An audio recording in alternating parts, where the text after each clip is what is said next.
형제자매님들, 안녕하십니까? 저는 경기도 광주에서 주님의 일꾼으로 살고 있는 한창수라고 합니다. 대기업에서 중간 관리자로 살아오다 쓰러진 후 하나님께서 어떻게 저를 깨우시고 가정의 소중함을 가르쳐 주셨는지 증거하고자 합니다. 긴 시간 승진과 성과를 위해 밤늦도록 회사에 매달렸습니다. 매일 야근이 이어졌고 주말에도 사무실로 나가기 일쑤였습니다. 아내와 두 아이가 있는 가정은 있었지만 그곳은 마음이 머무는 곳이 아니라 잠시 들르는 공간일 뿐이었습니다. 아내가 오늘 좀 일찍 들어와서 아이들 좀 봐줘라고 부탁해도 다음에 시간 낼게라며 대충 넘기기 바빴습니다. 아이들이 학교에서 어떤 하루를 보냈는지, 무슨 고민을 하는지 물어볼 여유도 없었습니다. 그러던 어느 날 직장에서의 일이 모든 것을 바꿨습니다. 중요한 프로젝트 마감이 코앞이었고 연일 야근을 이어가던 때였습니다. 새벽 2시가 넘도록 사무실에 남아 자료를 정리하고 있었습니다. 피로가 쌓여 머리가 어지러웠지만 이거 끝내면 좀 쉴 수 있을 거야 라며 스스로를 다독였습니다. 그런데 갑자기 가슴이 답답해지며 숨이 잘 쉬어지지 않았습니다. 책상에 엎드린 채로 정신을 잃었습니다. 나중에 알게 된 사실은 과로로 인한 심정지 상태에 빠졌다는 것이었습니다. 숨이 멎고 가슴이 조여드는 느낌 속에서 세상의 소음이 멀어지며 고요가 찾아왔습니다. 그런데 그 고요는 두렵거나 차갑지 않았습니다. 오히려 따뜻하고 부드러운 평화가 온몸을 감싸는 듯 했습니다. 눈을 감은 상태였지만 마치 새로운 눈이 열린 것처럼 낯선 장면이 펼쳐졌습니다. 갑자기 몸이 가벼워지고 마치 깃털처럼 떠오르는 느낌이었습니다. 놀랍게도 사무실 천장을 뚫고 올라가며 제 자신의 모습을 내려다보고 있었습니다. 책상에 엎드린 채 움직이지 않는 제가 보였습니다. 컴퓨터 화면은 여전히 켜져 있었고 책상 위 서류들이 어지럽게 흩어져 있었습니다. 동료들이 달려와 저를 흔들며 소리치는 모습도 보였지만 그들의 목소리는 점점 멀어져 희미해졌습니다. 두려움 대신 이상한 안도감이 밀려왔습니다. 이제 모든 게 끝났구나라는 생각이 스쳤지만 동시에 새로운 시작을 예감했습니다. 그 순간 주변의 모든 것이 흐려지며 깊은 어둠이 찾아왔습니다. 하지만 그 어둠은 무섭지 않았습니다. 멀리서 은은한 빛이 반짝이기 시작했습니다. 그 빛은 작았지만 점점 커지며 저를 끌어당겼습니다. 발을 내딛지 않았는데도 몸이 저절로 그쪽으로 움직였습니다. 곧 빛은 거대한 터널로 변했고 저를 부드럽게 감싸며 앞으로 이끌었습니다. 터널 안은 말로 형용할 수 없는 아름다움이었습니다. 벽은 반짝이는 보석처럼 빛났고 따뜻한 황금빛과 은빛이 서로 얽히며 춤추는 듯 했습니다. 바람 한 점 없는 고요 속에서 부드러운 소리가 들렸습니다. 마치 천상의 합창단이 멀리서 노래하는 듯한 잔잔하면서도 장엄한 화음이었습니다. 그 소리는 마음을 울렸고 평생 느껴보지 못한 평화가 가슴을 채웠습니다. 터널 끝에 다다르자 눈부신 빛이 저를 완전히 감쌌습니다. 그 빛은 태양보다 밝았지만 눈이 아프지 않았습니다. 오히려 온몸을 따뜻하게 어루만지는 듯 했습니다. 빛 속에서 한 존재가 다가왔습니다. 인간의 형상이 아니었지만 강렬한 사랑과 위엄이 느껴지는 존재였습니다. 천사였는지 하나님의 임재였는지 그 순간에는 알 수 없었지만 마음 깊은 곳에서 그분이 저를 아신다는 확신이 들었습니다. 내가 너를 이곳으로 불렀다라는 음성이 들렸습니다. 그 음성은 부드러웠지만 온 우주를 울리는 듯한 깊이가 있었습니다. 두려움은 없었고 오직 경외와 평안만 가득했습니다. 그분 앞에 서자 갑자기 제 삶이 눈앞에 펼쳐졌습니다. 마치 영화를 보듯 태어나서 지금까지의 순간들이 빠르게 지나갔습니다. 어린 시절, 결혼, 아이들의 탄생, 그리고 직장에서 보내는 수많은 밤들. 하지만 그 장면들 속에서 아내의 외로운 눈빛, 아이들의 서운한 표정, 다툼 뒤에 차가운 침묵이 유난히 선명했습니다. 하나님께서 저를 바라보며 말씀하셨습니다. 내가 너에게 맡긴 가정을 보아라. 그 음성에는 책망과 사랑이 함께 담겨 있었습니다. 그 순간 눈앞에 새로운 장면이 펼쳐졌습니다. 제 가정의 모습이었습니다. 하지만 그것은 현재가 아니라 제가 계속해서 가족을 소홀히 한다면 다가올 미래였습니다. 아내는 점점 더 깊은 외로움에 빠져 있었고 아이들은 저와의 단절 속에서 방황하고 있었습니다. 큰아들은 어두운 길로 들어섰고 막내는 상처받은 마음을 안고 홀로 울고 있었습니다. 그 모습을 보는 순간 가슴이 찢어지는 듯 했습니다. 하나님, 제가 잘못했습니다. 라고 외쳤지만 소리는 나오지 않았습니다. 대신 눈물이 흘렀고 후회와 죄책감이 밀려왔습니다. 하지만 하나님의 은혜는 거기서 멈추지 않으셨습니다. 그분은 또 다른 장면을 보여주셨습니다. 사랑과 용서로 회복된 가정의 모습이었습니다. 아내와 저는 서로 손을 잡고 기도하며 웃고 있었습니다. 아이들은 밝은 얼굴로 식탁에 둘러앉아 이야기를 나누고 있었습니다. 집안은 따뜻한 빛으로 가득했고 하나님의 평화가 흐르고 있었습니다. 그분께서 다시 말씀하셨습니다. 나의 사랑하는 자녀여, 내가 세상의 염려와 정욕의 마음을 빼앗겨 소홀히 여긴 그 가정은 단순한 거처가 아니니라. 그것은 내가 친히 세운 언약의 터요, 내 거룩한 이름이 머무는 성전이니라. 창세기에 기록하기를 남자가 부모를 떠나 그의 아내와 합하여 둘이 한 몸을 이룰지로다. 그 신비로운 연합은 곧 그리스도와 교회의 연합을 보여주는 거룩한 표상이요, 내 사랑의 언약이 구현된 땅 위의 천국이니라. 내가 너에게 맡긴 이 가정이라는 성전은 내 영광이 거하실 처소요, 내 이름이 높임을 받으실 제단이며 내 사랑이 흘러넘치는 생수의 강이니라. 가정의 가장인 너는 마치 성전을 섬기는 제사장과 같고 내 아내는 함께 이 거룩한 사명을 감당할 동역자니라.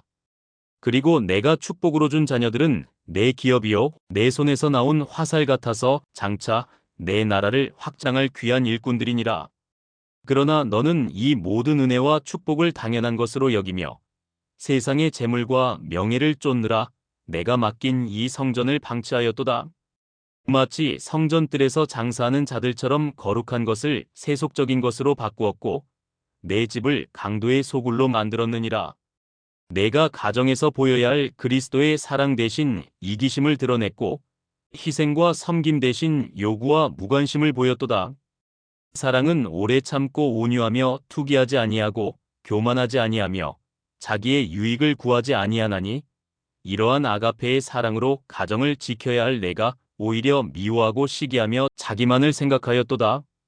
이로 인해 내 가정이라는 성전의 기둥이 흔들리고 성벽이 무너져 내리기 시작하였도다. 부부간의 사랑이 식어지고 자녀들의 마음이 멀어지며 가정의 평안과 기쁨이 사라져 갔느니라.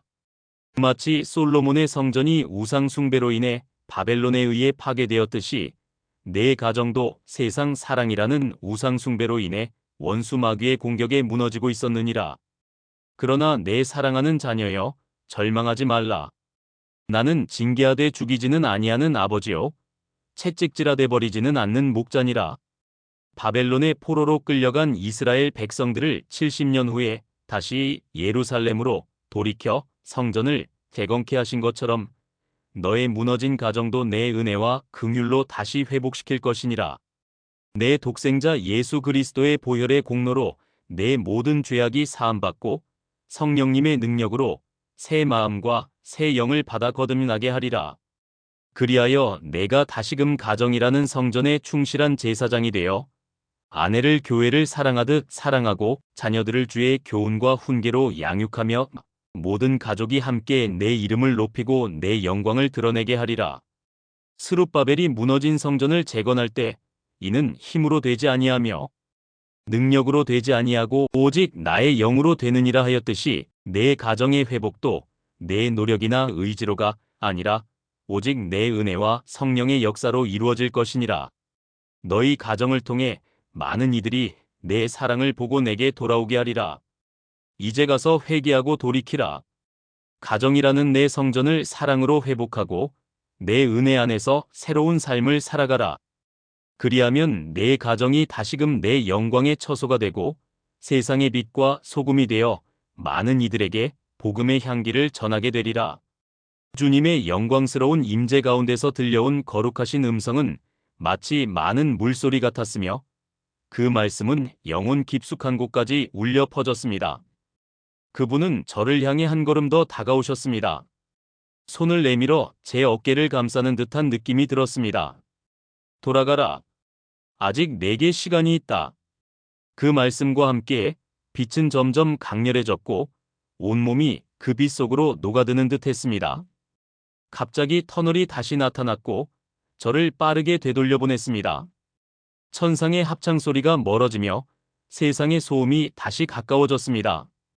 병원 침대 위에서 동료들과 의사들의 목소리가 희미하게 들리기 시작했습니다.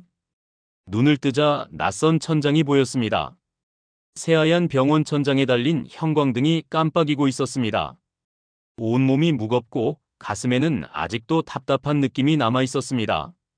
주위에서 기계음이 웅웅 울렸고 코에 꽂힌 산소호흡기의 플라스틱 냄새가 코를 찔렀습니다. 머리가 어지러웠고 방금 전의 일이 꿈인지 현실인지 분간이 되지 않았습니다. 빛의 터널, 하나님의 음성, 가정의 무너진 미래와 회복된 모습이 머릿속을 맴돌았습니다. 병원 침대에 누운 채로 눈을 깜빡이며 생각했습니다. 방금 그 모든 것이 정말이었나? 심장이 빠르게 뛰었고 손끝이 떨렸습니다. 하나님께서 보여주신 비전이 너무도 생생해 세상으로 돌아온 이 순간이 오히려 비현실적으로 다가왔습니다. 곧 아내와 아이들이 병실로 들어왔습니다. 아내의 얼굴은 창백했고 눈가는 붉게 물들어 있었습니다. 큰아들은 고개를 숙인 채 문가에 서 있었고 막내는 겁먹은 눈으로 저를 바라보고 있었습니다. 그들의 얼굴을 보자 하나님께서 보여주신 장면들이 다시 떠올랐습니다. 외로움에 지친 아내, 방황하는 아이들, 그리고 사랑으로 회복된 가정의 따뜻한 빛. 가슴이 뜨거워지며 눈물이 차올랐습니다. 하나님, 제가 잘못했습니다라는 말이 저도 모르게 입 밖으로 새어나왔습니다. 아내가 놀란 얼굴로 다가와 손을 잡았습니다. 여보, 괜찮아? 라는 그녀의 목소리는 떨리고 있었습니다. 그 순간 하나님께서 주신 시간이 아직 남아있다는 말씀이 마음 깊이 울렸습니다. 퇴원 후 집으로 돌아온 날 마음은 무겁고도 벅찼습니다. 하나님의 은혜로 새 생명을 얻었지만 그분의 경고를 잊을 수 없었습니다. 가정을 소홀히 한 지난 세월이 후회로 다가왔고 이제라도 변해야 한다는 절박함이 가슴을 채웠습니다. 하지만 어디서부터 시작해야 할지 막막했습니다. 아내와 아이들은 여전히 저를 낯설게 바라보았고 집안은 여전히 어색한 침묵으로 가득했습니다. 그날 밤 침대에 누워 하나님께 기도했습니다. 간절했고 진심이었습니다. 다음 날 용기를 내어 가족을 거실로 불렀습니다. 아내는 주방에서 설거지를 하다 말고 수건을 손에 든 채 나왔고 아이들은 방에서 나와 소파에 앉았습니다. 심장이 쿵쾅거렸지만 하나님께서 주신 말씀을 떠올리며 입을 뗐습니다. 여보, 그리고 아이들아, 지금까지 잘못 살아왔음을 고백하고 싶어. 목소리가 떨렸지만 말을 이어갔습니다. 이를 핑계로 너희를 소홀히 했어. 당신이 얼마나 외로웠는지, 얼마나 힘들었는지 진심으로 몰랐어. 내가 당신 말에 귀 기울이지 않고 늘 내 주장만 내세웠던 거 정말 미안해. 아내의 눈에 눈물이 고이기 시작했습니다. 저도 눈물이 차올랐지만 멈추지 않고 아이들에게로 시선을 돌렸습니다. 아빠가 너희 마음을 헤아리지 못했어. 학교에서 무슨 일이 있었는지, 무슨 꿈을 꾸는지 물어보지도 않았어. 아빠가 너무 이기적이었어. 너희를 사랑하는데 그 사랑을 보여주지 못했어. 용서해줘. 그 순간 막내 지은이가 소파에서 뛰어내려 제 품으로 달려왔습니다. 아빠, 괜찮아. 아빠가 이렇게 말해줘서 기뻐.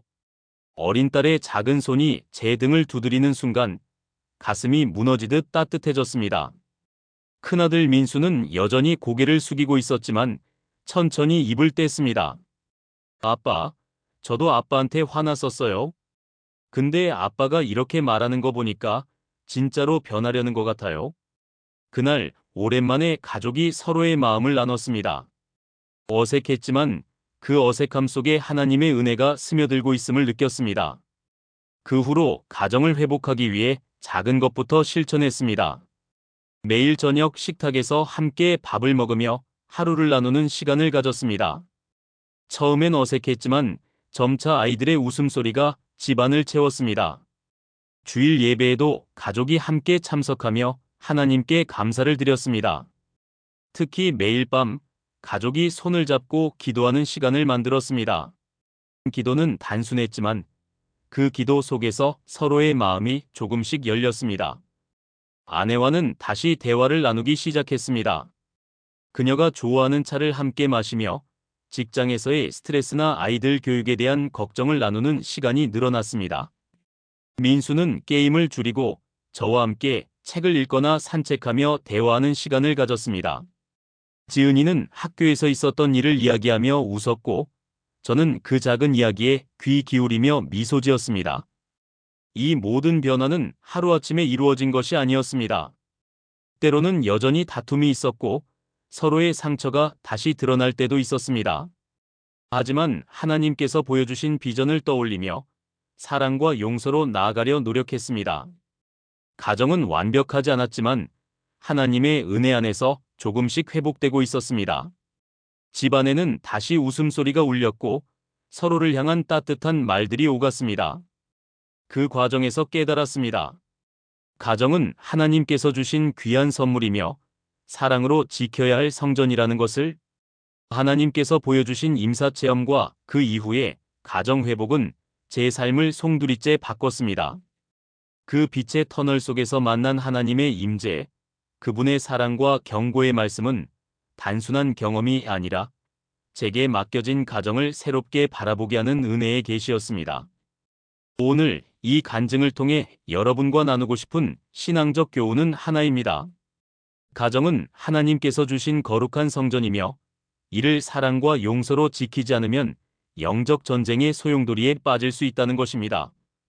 하지만 하나님의 은혜 안에서 어떤 가정도 회복될 수 있음을 믿습니다. 하나님께서 제게 보여주신 비전 속에서 가정 불화의 뿌리는 이기심과 소통의 단절이었습니다.